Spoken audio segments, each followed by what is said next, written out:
Hello, everybody. Can you hear me? I can. Yes. Okay, welcome. We'll go ahead and get started. Work sessions are an opportunity for board members to discuss issues informally with staff and invited guests. The board encourages members of the public to attend work sessions and listen to the discussion, but there's generally no opportunity for public comment. Members of the public wishing to address the board are welcome to do so during the board's regularly scheduled meetings held twice monthly. And we have five items on our agenda. So we first have the agenda review. We'll have the audit presentation, the 2026 legislative session update. We'll have a coal pack update as an added agenda item at number 4, and then the Nehalem Bay Watershed Council 2025 review. So let's start with the agenda review. Do we have any questions on the agenda for today?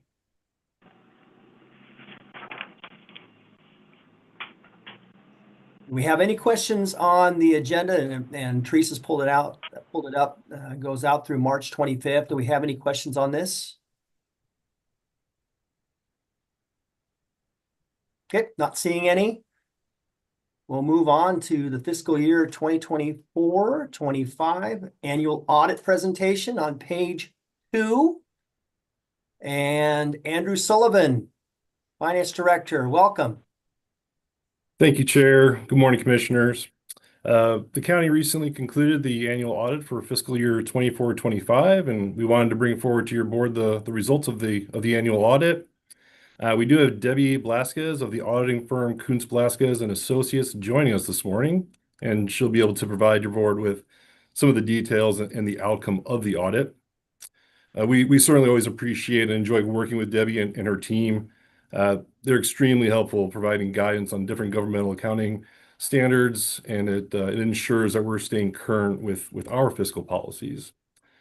And so with that, if Debbie is here with us this morning, I'll hand it over to Debbie. Thank you, Andy. Good morning, everybody. This is our standard telephone call where I appreciate you allowing me to do this via phone call rather than driving all the way up for this. You'll notice this year with the report, there's only one letter. Typically, there's 2. There's usually the communication with regards to internal controls, and there's a communication with those charged with governance. There is no internal control letter this year. There were no items to note. Sandy and Andy and their team do a great job for you, and they make our job a lot easier when we come up. But there were no internal control issues that came about during our testing. The only letter that you have in front of you would be the communication with those charged with governance.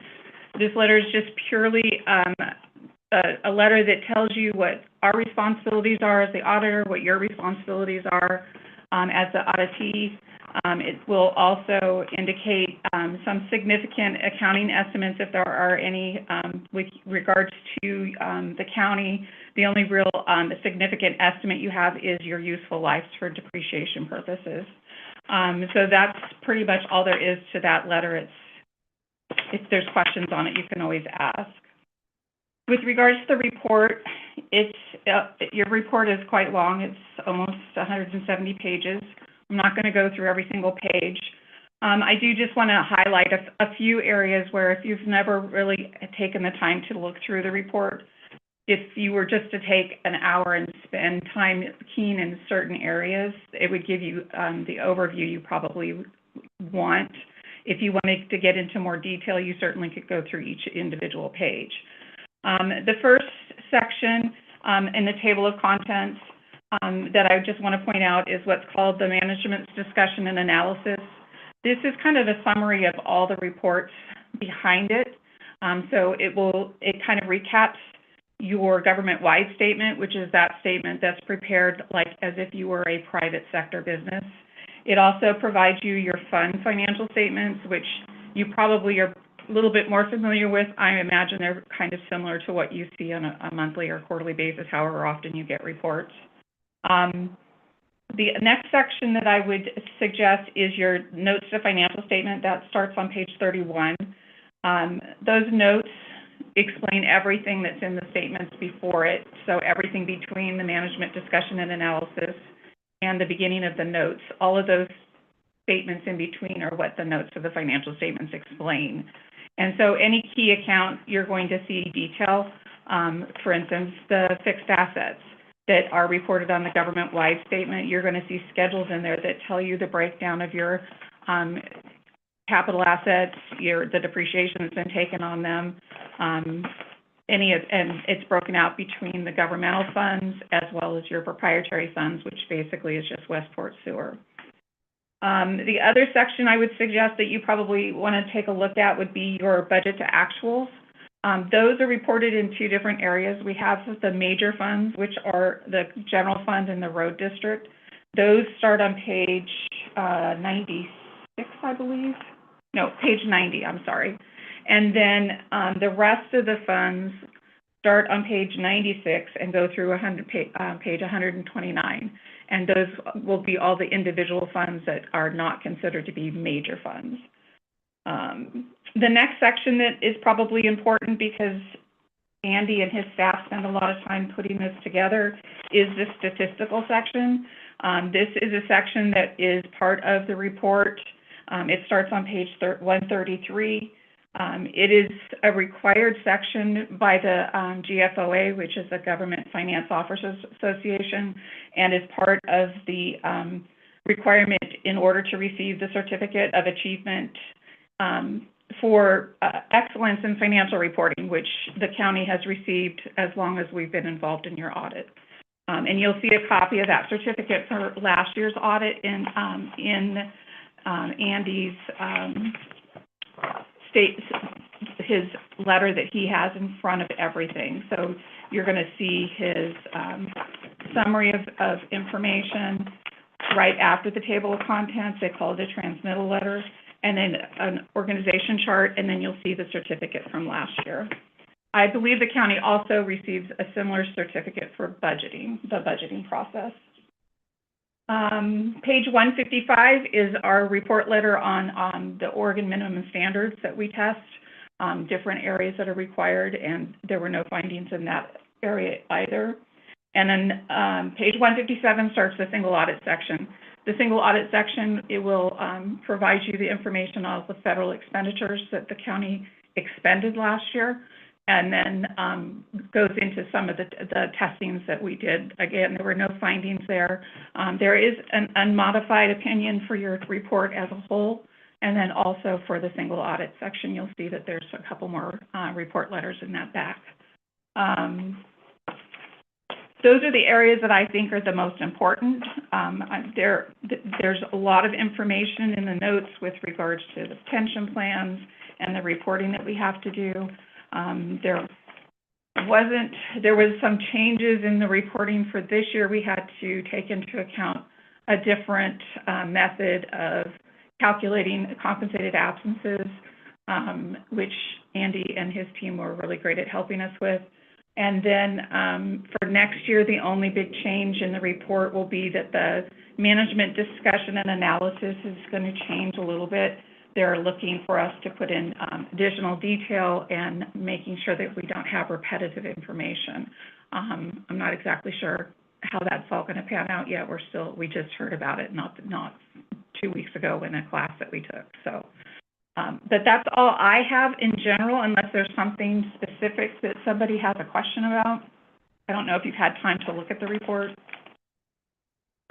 Yeah, there's a lot to it, but Debbie, Yeah. I just really want to appreciate your report out, and certainly we've enjoyed working with Kuntz, Blasquez, and Associates for several years on our audit. So you always do a fantastic job, and we have such confidence in our finance department and our finance team, Andrew Sullivan, finance director, in putting together the budget and keeping solid reporting and records along the way. I mean, it's always nice to hear that you have a clean audit and there are no findings.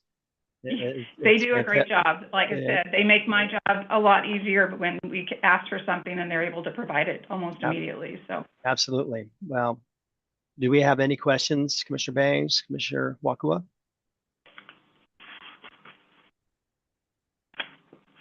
not seeing any. Andrew, do you have anything else? I don't have anything else to add. Again, I appreciate, Debbie and her team. We really, while they perform our annual audit throughout the year, there's different things that come up, and it's always nice to be able to uh, ask them questions, confirm our understanding of things, and incorporate it in our daily operations. So, thank you to Debbie and her team.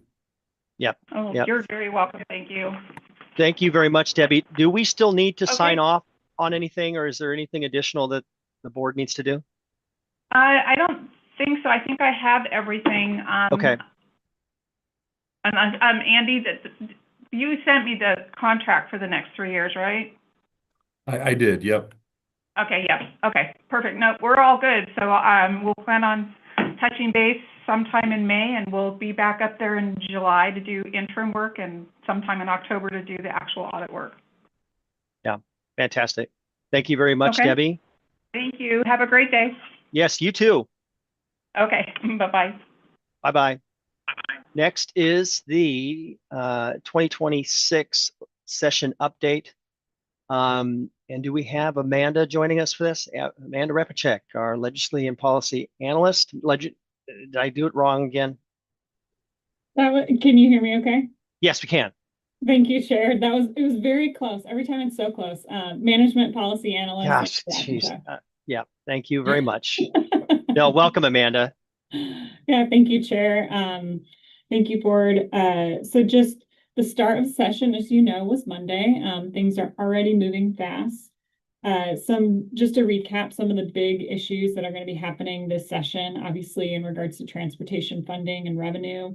And then just revenue in general. We're talking about the agency reductions that had been proposed, those different options back in November. There was a hearing yesterday with the Ways and Means Committee about just what those proposed options are and people testifying. There was a lot of testimony. I think over 200 and something people signed up. So not everybody got to speak. I know Commissioner Banks had been signed up to testify and didn't get the chance to speak, but was able to submit some testimony that's available on OLIS. And then also that we're working on a board letter. CFM is assisting us in reviewing just those proposed reduction options back in November to help us determine what would be the best items to kind of highlight in the board's letter. And then we'll be circulating that for your consideration and feedback. It's going to be a quick turnaround because with the hearings, it's 48 hours from when the hearing started. And so the hearing was at 5 o'clock yesterday. So we'll just need to be quick in terms of getting that language tightened up and then sent out to you all. And then the other part of the revenue piece is just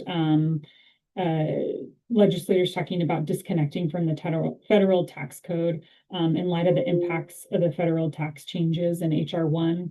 And so there's a lot to it. Part of the complication is that it would be retroactive. And so just kind of all of the complication that comes with that and just yes. And then in terms of priority bills for the county, the HOA bill has been introduced. We'll let you know as soon as that is set up for a hearing, and that's HB 4064. And then the TLT bills that the county is tracking, and these reflect the same language as the bills that we had been tracking last session and where they ended.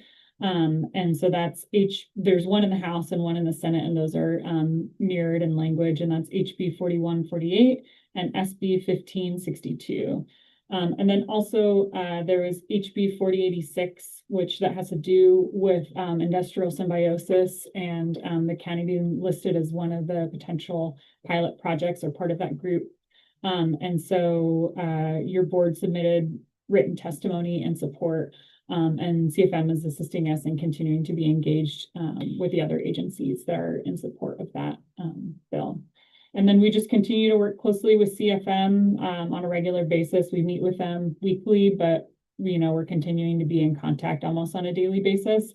And then I'm continuing to work on getting that information to you in real time through the internal tracker that we have. And then staff are also reviewing bills. There's obviously not as many bills as there were last session, but there is a lot to look at. And so we are slowly working our way through getting that information up. It'll probably look a lot different from what I sent you originally on Friday to where we're at by the end of this week.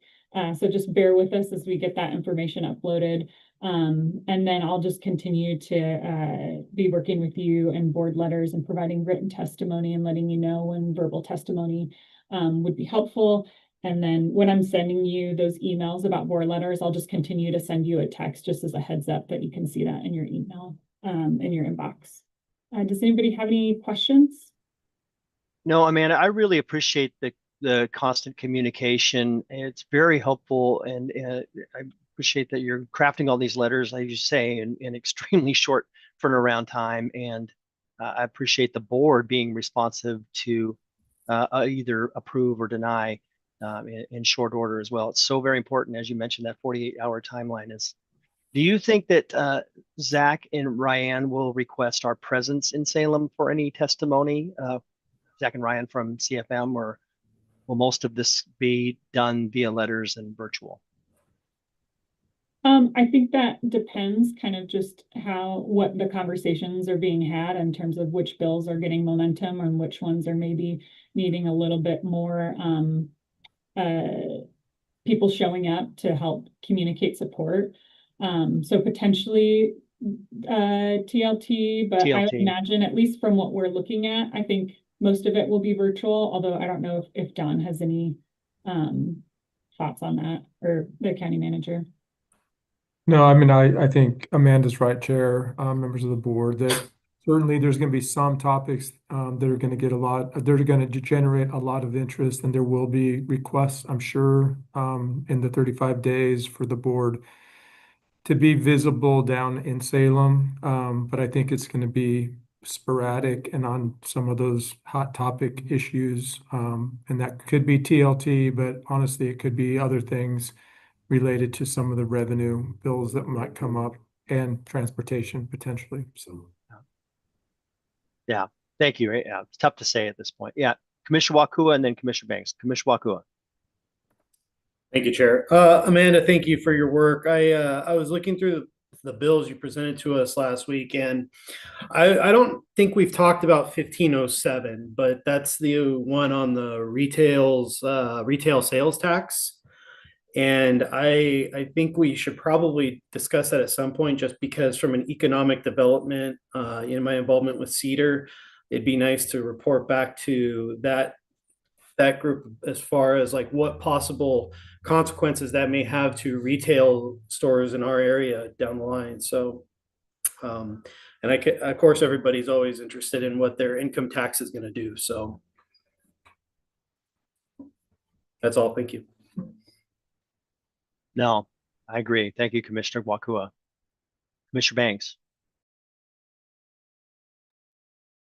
I just want to echo both commissioners regarding the thanks, Amanda, for your amazing work and quick turnaround and engagement. I truly appreciate it. And then to echo Commissioner Wakua, I'd be interested to have a conversation also. And the retroactive really causes me some great concern hearing that regarding the potential impacts that could have on not only businesses but individuals in our community. So I would like to actually further discuss that if and when it becomes apparent that is a direction that our state is going to be going. So thank you. No, thank you, Commissioner Banks. Any other further discussion? County Manager, do you have anything else to add? No. Amanda, yeah, thank you again for the update. Management and Policy Analyst. Thank Very you good. again. Thank you so much. Have a good rest of your day. Okay, next is an update from Colpack, and we have the Executive Director, Sarah Lou Heath, joining us. And you have your colleague with you as well, so I'll turn it over to you, Sarah. Oh, thank you, Chair. Chair Quila was correct. I'm the executive director of Colpack. And I did invite our new programs manager here with me today. Jackie Pewitt is here with us virtually. I think you're going to hear me doing most of the talking, but she is based out of Netarts. And so she's been with us for about 5 months, and just wanted to introduce her and get everybody a chance to hear her name and see her face. Yeah, welcome to you both. Thank you. I'm going to go ahead and share screen. And I have it pulled up. Give me just 1 second.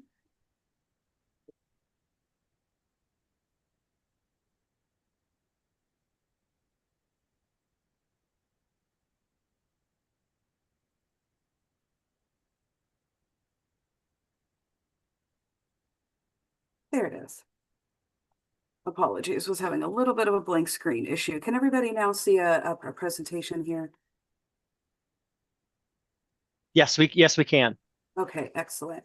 Well, thank you so much for having us. We work with Clatsop County in a number of ways, but we appreciate the opportunity to share with you most of our programs and projects that we have underway, and also take any questions and share some of the reasons that we're looking at changing our dues this year. So first, just an introduction to Colpack. Many of you have worked with us for a long time, so I'll go over most of this pretty quickly. Feel free to raise your hand or just interrupt me if there's questions during the presentation. But way back in 1994, Colpack was founded, and the district is an economic development district, which is an official designation that's given to organizations from the Economic Development Administration at the federal level. And our district includes all of Clatsop, Columbia, and Tillamook counties in the western part of Washington County. So that's largely the rural forested part of Washington County where I say the Intel money runs out. As a regional partner, we are sure that we work closely with folks like Cedar, the community college, the county, and we have a pretty defined role in the region.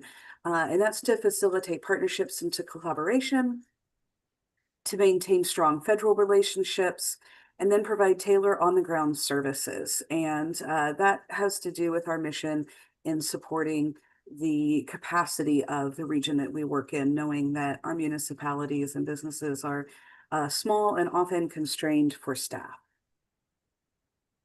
We do a number of things in the region, including grant writing and administration. We have a small business revolving loan fund. We just worked with the county to implement the commercial property assessed clean energy program. We also have a brownfield redevelopment program. We administer the Northwest Oregon Transit Alliance, and we develop and house our comprehensive economic development strategy for the region. First, we'll touch on grant writing and administration. We do this for all sorts of grants, but particularly have a niche in community development block grants. These programs do have a lot of eligibility restrictions, and the income in Clatsop County is often too high to receive these grants. However, we have, during the pandemic, worked with the city of Astoria on an application and administration for COVID funds. And previously, when the senior center was built, that was the CDBG program that my predecessor, Mary MacArthur, helped with. Here on this list, you can see what we've been doing in the last 5 years, including food banks, design and construction of sewer and wastewater systems. And so we also do this, as I mentioned, with some other programs. We've had the USDA RFSP a few years ago, and often serve as fiscal sponsors for groups. We also administer a small business revolving loan fund. We recently recapitalized this with several $100,000 from the EDA. It was originally funded through USDA. This provides non-traditional financing for businesses and municipalities when a traditional financier is not the right fit. So small businesses looking for equipment, real estate, growth opportunities, and working capital. We're usually referred to folks either through the SBDC or through our relationship with our bankers in town. And then I suspect that the board remembers the CPACE program. We worked with Clatsop County to adopt these ordinances to allow developers and rehabbers to access direct financing through private equity investors. So this can be used for energy efficiency improvements, water conservation, renewable energy, including seismic resiliency upgrades. We brought this to our region for a couple of reasons. One is we have a number of historic downtowns that have really expensive rehab and rehabilitation costs and needed another tool to work with. And the way CPACE works actually allows people to associate funding with a property as opposed to the individual, which allows a lot of flexibility for developers or property owners to access this funding. We also administer the Northwest Oregon Transit Alliance. That's 5 counties of transit agencies. That's Columbia, Clatsop, Tillamook, Lincoln, and Benton counties, which really cover all of Northwest Oregon. The group was founded in 2011 and has been replicated across the state as a good way to do business, especially for user experience and efficiencies. For example, we share one website that has some fairly modern tools. I was just looking at connecting to the transit system in Longview, Washington, and felt really proud of our website and what our users can do on that regarding trip planning. This does include the Sunset Empire Transportation District. And right now we're also working on bus stops across the district and updating our marketing materials and visitors passes. So we have a lot of opportunity to encourage people to travel to the coast car-free or leave their car in a hotel parking lot and see a lot of our destinations on transit, by foot, by bike, and kind of continuing that work from the Transit Alliance. We've recently worked with ODOT to receive the Transportation Options Program funding that ODOT receives from, I believe it's the FTA at the federal level. And we are just launching this program this year. That'll allow us to work with large employers and destinations on commute option and van pooling, bring the Get There Challenge back to Northwest Oregon, do construction mitigation outreach. This is really important. We've seen in communities where there's large construction projects, businesses can be impacted, the visitor experience can be impacted. And so we'll be able to support ODOT's efforts through our social media channels, local earned media, things like that, just to do what we can when those big interruptions take place. And then we're also excited about the opportunity to work with communities to improve walkability and last mile transportation options. So we're new to this program. It was handled by Sunset Empire, and we're taking that on. And all of our transit agencies agreed that having a regional perspective on it will be really helpful. We also have a pretty robust brownfields redevelopment program. I'm sure that Clatsop County is familiar with this. I think it was 3, actually, I think it might have been 4 years ago, Colpac applied to Business Oregon for some funding to then do kind of a regional inventory of brownfield needs. And we wrote several grants, including, well, they were all awarded. And one included the $500,000 assessment grant that we've been project managing with Monica and the county. And I will say it's been really great to work with Monica at the county. Very clear thinking, concise communication, always reliable, and a really great partner. So we're happy with that partnership and have enjoyed working on a lot of great projects. To continue that work, as we're closing out the Clatsop County grant, we once again applied to the EPA and were awarded $1.2 million to regionalize our brownfield work. And so that now includes all 4 counties that we work in. And right now we have about $40,000 to $60,000 earmarked to continue a project that's happening at Tongue Point. To support those assessment grants, we also have a revolving loan fund specifically for brownfield cleanup. Banks are often hesitant to loan on brownfield cleanups because there are uncertainties, and that's why these sites can be a little bit difficult to redevelop. So we have the ability to lend up to 200. I don't think I have a cap on lending in this fund. But to private entities or municipalities, public entities, for cleanup purposes, we can actually do that at zero interest or low interest, depending on how the proposed redevelopments impacts, whether that's jobs, community priorities, etc. And I'm just being mindful of time, and I know that we have a lot of slides. So again, feel free to ask a question. All of these programs have a lot of details, and happy to chat with anybody about them afterwards. And now we have our regional economic development strategy. That's a lot of syllables, so we call that the CEDS. That's updated every 5 years. And actually, thank you to the county. It was about 3 years ago that we had the Clatsop County engagement session there at the Guy Boyington building. This document is broad in scope and includes a number of economic development strategies for the region. We do very deep engagement every 5 years and a review and update annually. One of the important keys to this piece, and one of the reasons that we include many economic development strategies, is you will often see on federal applications a question on whether your project aligns with your local CEDS. And so if you ever have a question about that, it is on our website. We can also talk about it. And we're going to do this again in 2028. Lastly, I wanted to share, and I hope that everybody can see this. It's a little difficult on my screen because it's going all the way to the edge.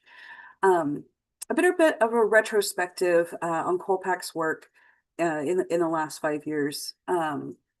You'll see what is outlined. Here's our CEDS goals, which are modern and adequate infrastructure, regional collaboration, support for businesses. That includes manufacturing, natural resources, small businesses. Regional resiliency, that is not only disaster preparedness, but is also resiliency for economic conditions changing. We've certainly seen that a lot in the last 5 years. Workforce development and transportation. And so what you can see here is pretty direct. We don't put multipliers on these numbers. This isn't what could happen with these jobs, but the money that we have invested through payroll directly to other organizations or in business support is reflected here on the screen. You'll see water lines was in the city of Astoria. A significant amount of our brownfields money has been through Clatsop County. We helped the Clatsop Child Care Group get up and running in its first year until they were able to have staff and financial structures to manage that project on their own. We provided and distributed about $300,000 in food system monies through the USDA, and that included the Northwest Food Web. And then I touched on some of these explicitly, and I will add that we have been invited to lead the industrial symbiosis working groups and that project that we're always happy to see Monica and other county folks join us with. I was actually very happy last week. I just met with Angie Hunt at OSU, and we have fulfilled the match to release our Business Oregon funds. So we're about to spend about $200,000 in 2026 to do asset discovery and characterization for the Industrial Symbiosis Project. So I did take that down because I do like to look at people, even if it's in 2 dimensions, when things are open for conversation. One thing that we have been looking at since last summer is our due structure and the amount that our membership invests in implementing the CEDS strategy. I have been with Colpac, it will be 5 years this spring, but have been in the director position for about a year. My background is in nonprofit management and development, and a few things stuck out to me when I started, including that we had not changed our dues since founding in 1994. All of the programs that I just managed are restricted funds that we work hard to get. They match our CEDS and we return to our community. But as changes at the federal level have taken place this year, and as I have looked at the foundation of our budget, our dues are only covering 5% of our payroll. And that's not very balanced. And we've also been using an in-kind structure that's allowed us to meet our EDA match. So we get $75,000 annually from the Economic Development Administration, and we're required to have a local match to that.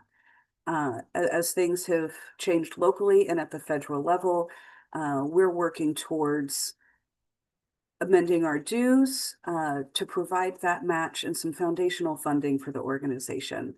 So it works out nicely that if Colpack, if kind of staff, we do some fee for service work that is unrestricted once we receive our payment for that. So staff is providing about $25,000, a third of that match, and dues previously across the county with 30 municipalities was at $18,500. We've looked at several different proposals over the last several months with our board, including Chair Quila, on how to build a system that is a little bit more equitable for the payers and is also going to fulfill that need to have a regional investment for our EDA match. And so we are asking counties to move up to a $6,000 annual investment in SEDS implementation through your membership dues. It is pretty coincidental, but also very nice that when you just look at inflation between 1994 to 2026, this tracks pretty closely with inflation. And so our return on investment is very good year over year. These funds will allow us to have a sustainable foundation for our work, allow us to respond better to timely advocacy issues. That's something that we don't have any billable accounts that we can send that to, and will allow us to continue work that has been state funded over the years, helping communities discover grants and get those project proposals developed. And so I feel like I have talked for quite some time, and would love to take any questions or tell you more about anything that sparks your interest. Thank you very much, Sarah Lou. I appreciate the overview and getting a real description of all that Colpack is involved in. And certainly the question that had come up was about the dues increase, and we had that discussion at the last regular meeting, and appreciate describing why that is being implemented at this time. I know that Commissioner Banks, Commissioner Wakua, did you guys have any questions on either the presentation from Colpack's activities or about the dues? Sorry. Commissioner Banks? I apologize. I can't put my hand up as well right now. I just want to make note of appreciation for all that Colpack did at the beginning of our Child Care Advisory Committee launch and grant program. They were integral in helping support us and structure, I guess a best practices as we moved forward into that grant program. So I just wanted to make note that they have been a good partner most recently, and I have appreciated all of their work. Thank you very much, Commissioner. Yeah, thank you, Commissioner Banks. I didn't have Commissioner Wakua? no questions. Okay. Well, very good. I do appreciate you taking the time, Sarah Lou, and thank you, Jackie, for being here. And thanks again for all that Colpack is doing. Certainly, you're involved in so many different things throughout the region, and it's always good to be reminded about what's going on, and also appreciate you describing exactly what these dues, fees increases mean, and how that will continue to drive Colpack going forward. Well, thank you for having us and the opportunity. And we do recognize the timing is I'll call it delicate. But nevertheless, the situation that has arisen, we really appreciate your support and always here to bat around ideas if something comes up. I know a commissioner in Tillamook County has a post-it note on her computer that says, "Can Colpack help?" And so we're always interested in seeing if we can, and if we can, we will. So thanks Right. again for your time. Great. No, thank you. Thank you for being here. Take care. We'll see you. It's one vote. Next item is the Nehalem Bay Watershed Council 2025 review. And Zachary Mallon, you're here, Director. Howdy, howdy. Yep. Welcome, welcome. Thank you so much. I'm Zach Mallon. I'm the Executive Director of the Nehalem Bay Watershed Council. Every year, we like to share with the counties what we've been up to for the, previous year. So y'all can keep abreast of all the great restoration work that's happening. And so here's the 2025 year in review to kind of run through what we're up to. Quick overview.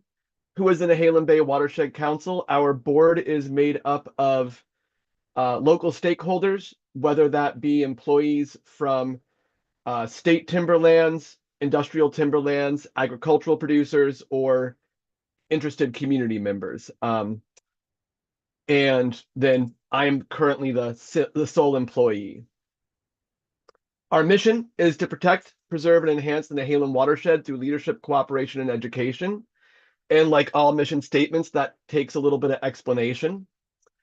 What we do is we work with local stakeholders to implement habitat restoration projects around our coverage area. And that can be in the form of research, project design and engineering, and then implementing those designs, as well as some direct implementation, like some of the in-stream enhancement work or riparian planting work we do. We also have some outreach and education that we do. That's been a little bit less of our focus in recent years because we've been having a lot of great projects go on the ground. Our coverage area is primarily in Clatsop and Tillamook counties. It's all waters of the Nehalem watershed that are downstream of the Humbug Creek confluence. Upstream of Humbug Creek, you have to talk to Maggie at the Upper Nehalem Watershed Council. I'm flashing up our 2024 income and expenses as a moment of comparison before I put up the 2025 income and expenses. And so you'll note that, in 2024, we brought in and spent about $360. The numbers are always almost the same, just because anything that we're bringing in is coming from a grant that we're getting reimbursed for. But when you compare that to 2025, we about doubled our income and expenses because our work has grown in scale and scope. So in 2025, you'll see that we spent and brought in about $780,000. And the distribution of these pies is a little bit different too. You'll see that there's a lot more funding that was coming in 2025 from some of our federal grants, as well as from what we call our private and local funding sources. And that includes both donations and then other nonprofits that give us a sub-award. And then again, if you look at our expenses, you'll see that 84% we could directly attribute to habitat restoration work itself, 16% administrative. That administrative slice also includes the entirety of my salary, including the time I spend out working on individual projects. If you were to divide those portions out a bit, you'd see that the distribution is really more like 92% is spent directly on getting restoration projects implemented.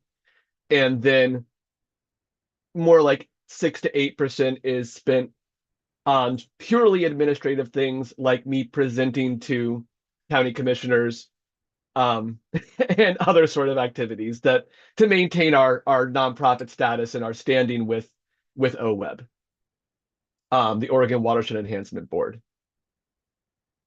But here's the fun part. the fun part is all the work that we've been up to, and I'm not going to have time to touch on every single one of these topics that are here. But if you take a look, we have a lot going on, both on the ground and things that are kind of coming up in the hopper that will get implemented in the next couple of years. And so we've got 5 design projects that I worked on in 2025. We had some, we have an outreach project that we're currently engaged in to help build a 10-year work plan. We also had 4 projects that we did on the ground work on this summer. And we're also involved in a variety of local and statewide collaborations. So here are the highlights. Our design work was spread pretty well across our coverage area this year, and I'm going to highlight 2 of our projects. The first one is our Salmonberry River Confluence Thermal Refugia project, which is a whole lot of words. This project is aimed at creating habitat complexity and cover for juvenile salmonids in the summer. So the Nehalem River in the summer hits lethal temperatures for juvenile salmon.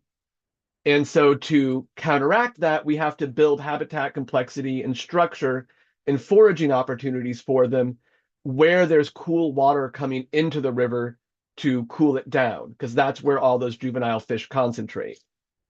So this project is kind of the first of its kind in our region, where we are going to be installing engineered log jams into this confluence where there's a lot of energy and a lot of water moving through. We're going to be using a variety of techniques to anchor these structures to the bedrock that's located in this river confluence. And it's going to increase foraging opportunities for juvenile salmonids, which will improve their survivability when they go out to sea as smolts.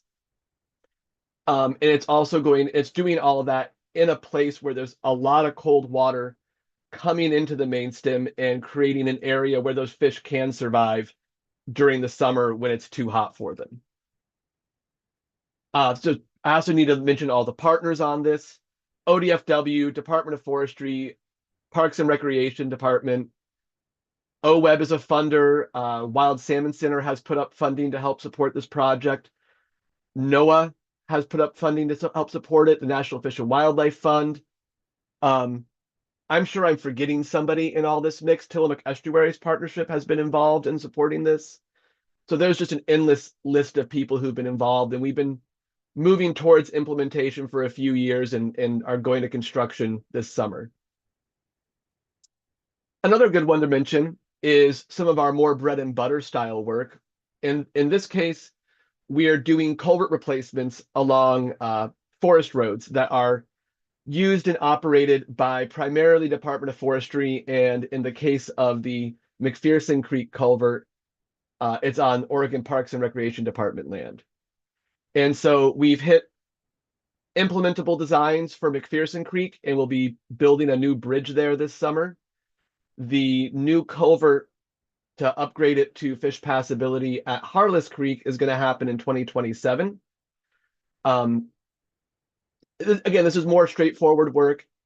There is a culvert that is creating a barrier to fish passage, and so we just want to upgrade it to be large enough that there's not a velocity or a drop barrier to fish getting up into these areas. Between the 2 of them, we're going to open up a little over 2 miles of coho spawning and rearing habitat. And yeah, just straightforward, good, simple work that should really improve fish production in these sub-watersheds, which are right in the vicinity of Cook Creek.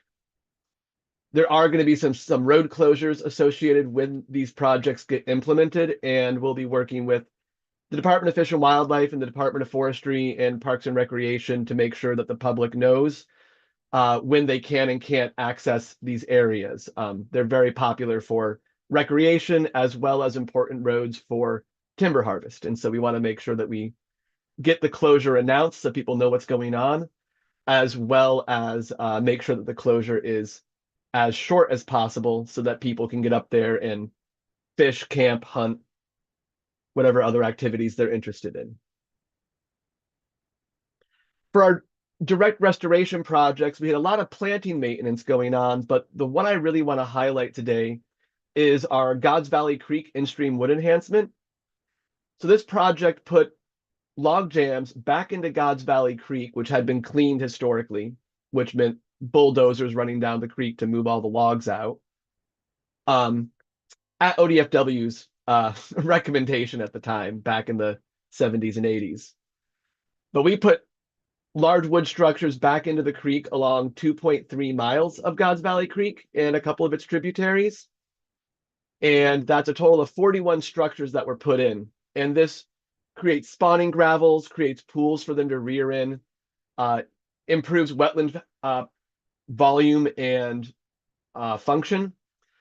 And we did this in partnership with Justina Land and Timber Company out of Eugene, funded by Oregon Watershed Enhancement Board, Wild Salmon Center, with support from Tillamook Estuaries Partnership, the Department of Fish and Wildlife, and a special shout out goes to Nygaard Lumber, who provided logs for us that were too big for the mill.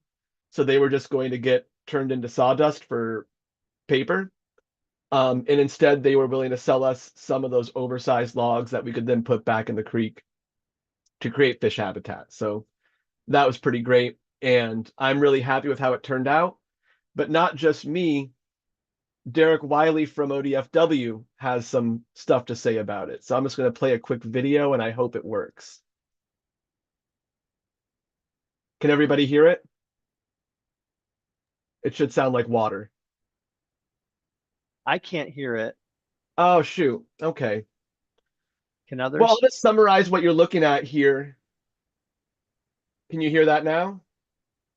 No. I can't. Okay. So, No. so what happened here is you're looking at the log jams that were put in and how the jams intercepted, flowing water, slowing it down, spreading it out over the landscape a bit, creating some additional split channels, which are really helpful for juvenile fish in the winter because it provides them areas to go that are lower velocity than the main channel is, so they don't get washed down into the main stem, in this case of the North Fork. And so you can see he's pointing at some of the spawning gravels right there. And this is just a nice moment of it being a really successful project. The opening slide I shared, that opening slide I shared at the start of my presentation was a photo taken on that project site. And it had a spawned out coho right next to one of our wood jams, which is always nice to see. Correlation's not causation. We'll be doing surveys to confirm the impact of our work. But it is always nice to get that correlated, moment there of seeing the fish right next to the work you did. So coming up on the end here, our implementation schedule for this summer is going to be that McPherson Creek culvert that I talked about and that Salmonberry Confluence project that we're doing. In 2027, we're anticipating to do a tidal wetland project at a Coal Creek site. So that's a tributary to the North Fork that's tidal. We also are going to be implementing the Harless Creek culvert and then hopefully also our Bandy Slough tidal wetland enhancement, which is another North Fork tributary where there's a tide gate that is not serving any purpose. There's no agricultural land behind it. So taking the opportunity to pull that out and create more tidal wetland habitat, which is essential for salmon. Every fish in the Nehalem has to rear for a bit in the estuary. And so the more of that habitat is available, the more fish we have coming back. My list of funders and partners is always far too long to go through. So I'll give you folks, 15 seconds here to look through the list and pick out your favorite group that we partnered with in the last year. It's always endless, and we're always doing a lot of collaborating to make all of our work happen because I'm a staff of one and it takes a lot of effort. And with that, I think I'm about 13 minutes in. So does anybody have any questions after that breakneck run through some of our work from the year?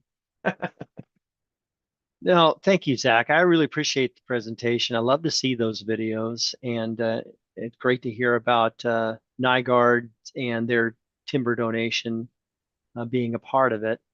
And certainly God's Valley has got to be the best name for a creek there is. That's pretty awesome.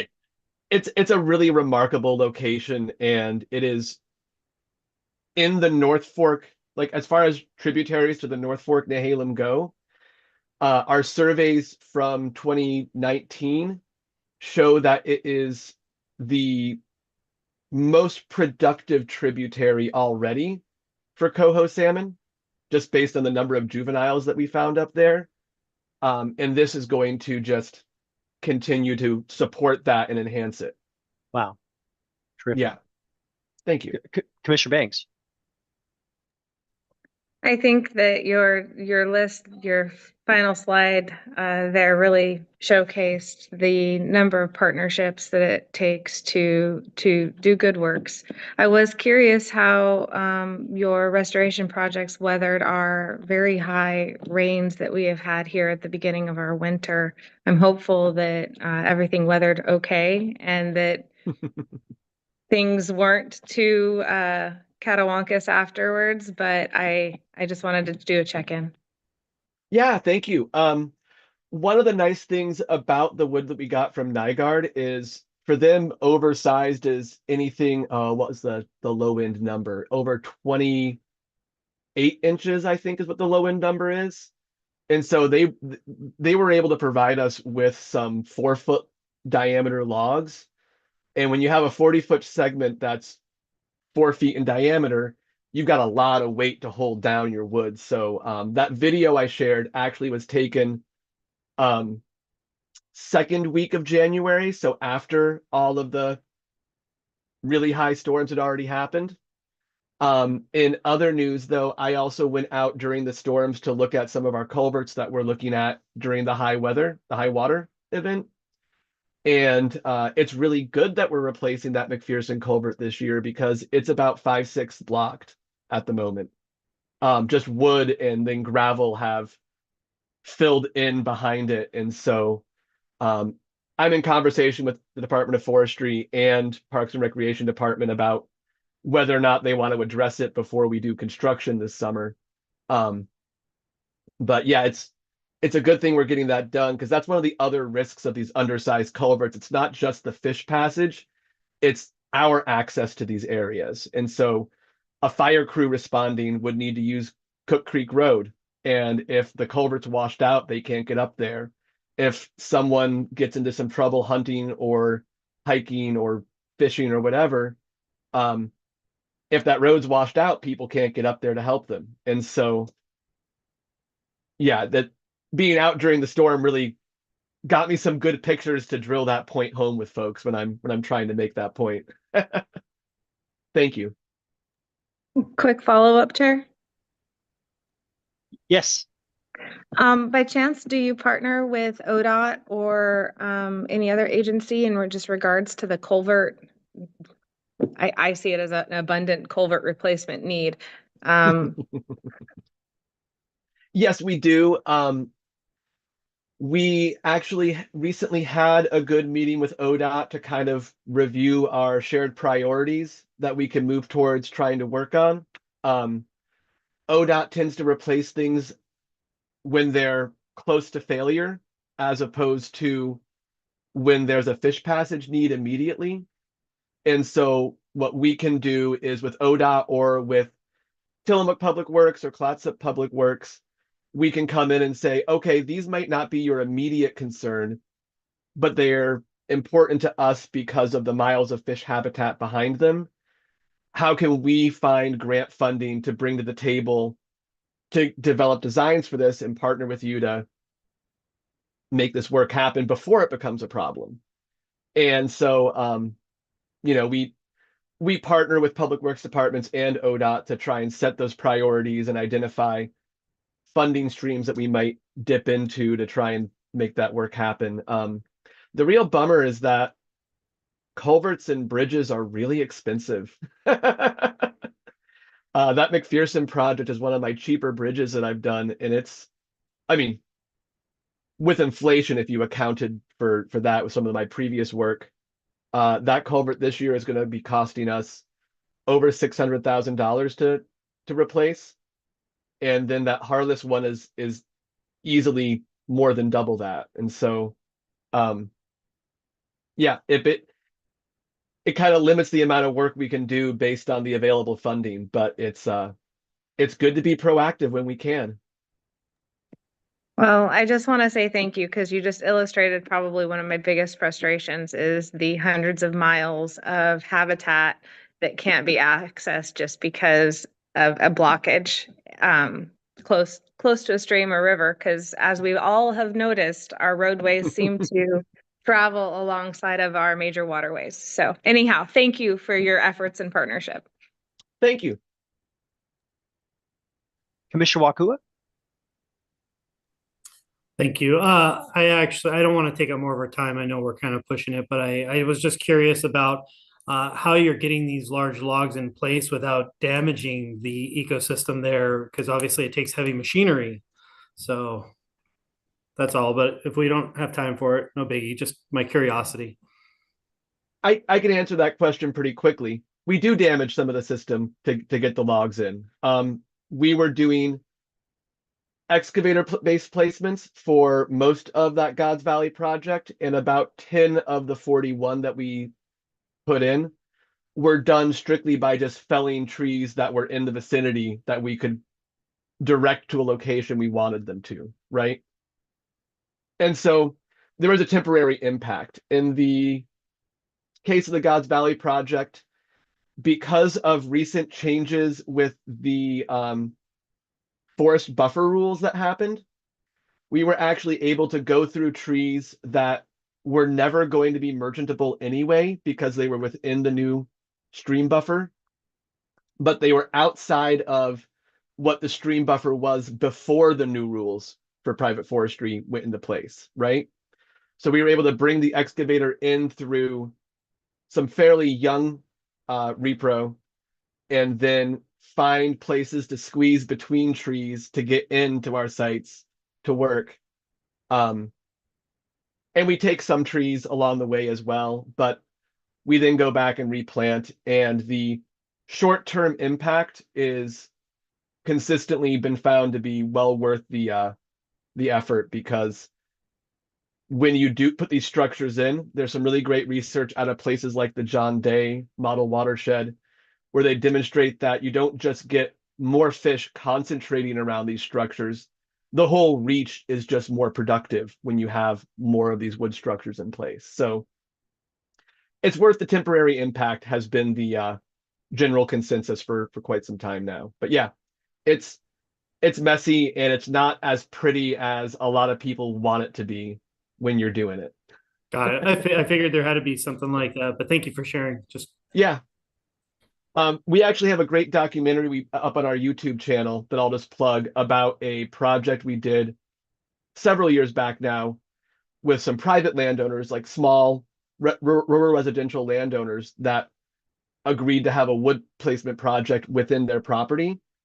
And you hear directly from them in there what the impact of seeing what's happening on their land is, and how there's kind of a bit of a shock moment where you say, oh, wow, this looks like a disaster area for the moment. But then trees grow. So. Now, thank you. I appreciate the question, Commissioner Wakua, because I thought the same thing. So I wondered the same thing, but I appreciate the answer as well. And Zach, we'll have to check out that video. Great update on the Halem Bay watershed and all the projects that you're engaged in. So appreciate having you here. Thank you so much. I appreciate it. All right. Thanks, Zach. We don't have anything else on our agenda. So we'll go ahead and adjourn. Have a good rest of your Wednesday. Thanks again. Bye.